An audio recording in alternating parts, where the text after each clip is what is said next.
ونحن ابتداء نجد أن أول محطات قوافل الإيلاف المكي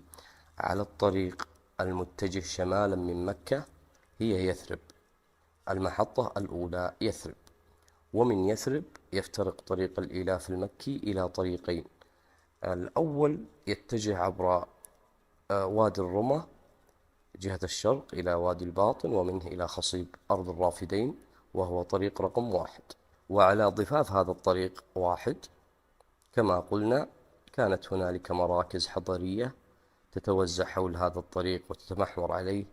لكنها في ذلك الوقت الذي يخاطب فيه القرآن قريشا بهذا الحديث وبهذه الآيات لم تكن معالم تلك الحواضر قائمة، فهي إذن من تلك القرون الكثيرة المضمن ذكرها في السياق، ويتبين فيما تقدم علة التضمين. فأما الطريق الثاني وهو طريق رقم 2 الذي ينطلق من يثرب المحطة الأولى، فيمضي قدما جهة الشمال عبر خيبر ووادي القرى، فالعلا التي هي المحطة الثانية حيث حجر ثمود الجنوبي مدائن صالح. ونلاحظ أنها تتضح علة التصريح ببعض عناصر السياق كثمود هنا، وليس أمام هذه القوافل التجارية المكية عند الحجر اللي هو المحطة الثانية إلا المضي نحو طريقين لا ثالث لهما، إما الطريق رقم 3 والذي يتجه نحو مدين وساحل ليكا التبوكية، ثم إلى أيلة العقبة، ثم بعد ذلك إلى فلسطين فالشام أو مصر. بيد أنه من اللافت أننا نجد هذا السياق هو الوحيد في القرآن الذي لم تذكر فيه مدين وليكة، كما هو حال سرديات الأقوام في جل المواضع الأخرى، حيث يأتي عادة ذكر ثمود في معرض السرد القصصي التاريخي القرآني متبوعا بمدين أو بليكة، ولم يكن على نحو التراتبية الزمانية، فهو على نحو التراتبية الموضوعية المكانية، إلا أنه أمر لم يراعيه السياق ها هنا البتة. فيتضح من ذلك أن هذا الطريق من الحجر نحو مدين ليس هو الطريق الذي يريد القرآن الإشارة إليه عبر هذا السياق القصصي. أما الطريق 4 من حجر ثمود، وحجر ثمود هو المحطة الثانية، فيتجه هذا الطريق نحو تيماء، ومنها إلى دومة الجندل دوما، ومن دوما إلى بابل وخصيب أرض الرافدين. وهذا هو الطريق الذي يعنيه القرآن في مقامه هذا. لا بد إذن أن تكون قرية أصحاب الرس بين تلك القرى الواقعة على هذا الطريق اللي هو طريق 4، وليست قرية على هذا الطريق تصلح أن تكون هي قرية أصحاب الرس إلا تيماء، وتيماء فقط. فيكفينا بالإضافة إلى ما سبق وما تقدم مجرد معرفتنا أن أصحاب الرس تعني لغة أصحاب البئر، لندرك عندئذ وعلى نحو من اليقين القاطع أنها تيماء، وتيماء فقط، لكونها تحوي أكبر بئر عرفتها أرض جزيرة العرب، والمسمى هداج تيماء. وتيماء كذلك باعتبارها المحطة الثالثة على خط سير الإيلاف المكي، وبما أنه يجتمع فيها وحدها الركب الرافدي والركب الشامي معا، كذلك وحدها من يمكن للقوافل القادمة من حجر ثمود الجنوبي العبور من خلالها إلى قرية لوط إلى الشام دون المرور بليكة ومدين. وهنا أيضا تأكيد علة عدم ذكر مدين وليكة، أي علة التضمين، إذ أن الطريق رقم 4 الذي ينبثق من تيماء ينبثق منه طريق آخر يتجه نحو وادي رم الحجر الشمالي دون المرور بليكة أو بمدين، ومن الحجر الشمالي من وادي رم يتجه نحو أغوار البحر الميت حيث قرية لوط التي هي المحطة الرابعة.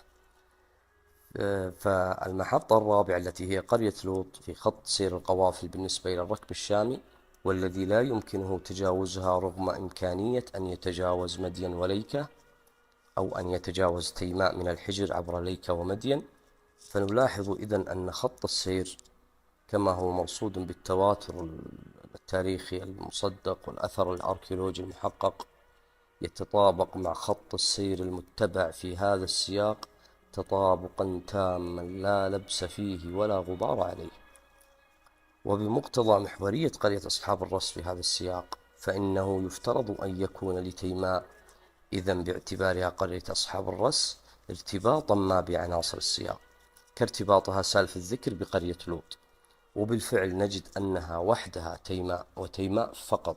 على نحو من التفرد المطلق قد حوت آثارا ترتبط ارتباطا مباشرا بمضامين السياق وموضوعاته، وليس أدل على ذلك من تلكم الرسمة الصخرية المنقوشة على أحد جبال تيماء، والتي يظهر فيها نبو نائيد ملك بابل الذي عاش ومات في القرن السادس قبل الميلاد، آخر ملوك بابل قبيل خرابها الأبدي، فهو أيضا يعتبر آخر ملك عظيم وطئت قدماه تراب أرض العراق القديم، وليس ما سبق، وإن تحققت فيه الدلالة بأدل من النقش الهيروغليفي النقش الآخر، وهو عبارة عن خرطوش ملكي موقع باسم رمسيس الثالث ملك مصر الذي عاش في القرن الثاني عشر قبل الميلاد، والذي يعرف بالفرعون الأخير، إذ كان عمليا رمسيس الثالث آخر فراعنة مصر القديمة. ونجد كذلك أن تيماء ذاتها على نحو كذلك من التفرد استطاعت الحفاظ على بعض وظائفها الحضارية، وأن تبقي لها حضورا امتد إلى ما بعد خراب الحجر ومدين بأمد طويل على مسرح التاريخ. فتيماء هي إذن آخر المدائن الحجازية الكبرى. بهذا يتجلى فيما تقدم إجمالا مصداق التتبير الذي هو عنوان هذا السياق. فالتتبير ورد في السياق بعد ورود التدمير، والتدمير بمعنى الإهلاك، أما التتبير لغة فهو التفتيت، ليصبح المعنى بامتزاج هذين اللفظين هو الإيغال في التدمير. وهنا علة ما لاحظناه أولا عند مستهل حديثنا، وهو لماذا لم يذكر القرآن في مستهل هذا السياق فرعون صراحة على غير ما دأب عليه في معرض روايته مرات عديدة وبمواضع متعددة لأهم شخصية من شخصيات الفصل الأول من فصول الرسالة الموسوية الذي هو فرعون. فنجده هنا في هذا السياق على غير المعتاد كما قلنا يضمن الإشارة إلى فرعون تضمينا فريدا يجد فيه المتأمل الحاذق على ضوء كل ما سبق وكل ما تقدم الدلالة الجلية على أن تيماء هي قرية أصحاب الرس، وبثبوت كون الرس هو رس تيماء وأن قرية أصحاب الرس هي تيماء، ستكون الغاية من تضمين القرآن الإشارة إلى فرعون وقومه في الآية 36 هي الإشارة إلى ذلك الفرعون صاحب النقش الصخري في تيماء رعمسيس الثالث، سواء بصفته فرعون موسى شخصيا، وهو أمر وإن كان ممكنا إلا أنه مستبعد جدا قياسا بوجه المفاضلة الذي ستأتي الإشارة إليه، أو كان الأمر كما هو عندنا الراجح والأقرب والأحرى فيما لو كانت الإشارة لرعمسيس الثالث أعلاه حقيقة لا غبار عليها وحق لا ريب فيه، فهي إنما إشارة إليه بوصفه الفرعون الأخير، لا بوصفه فرعون موسى شخصيا أو ذاك الذي يسمى في العهد القديم بفرعون الخروج.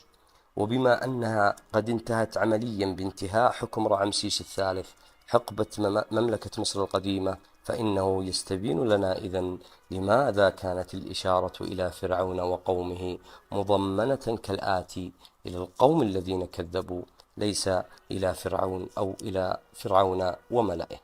أي أن القرآن عندما لم يكن قاصدا فرعون موسى بشخصه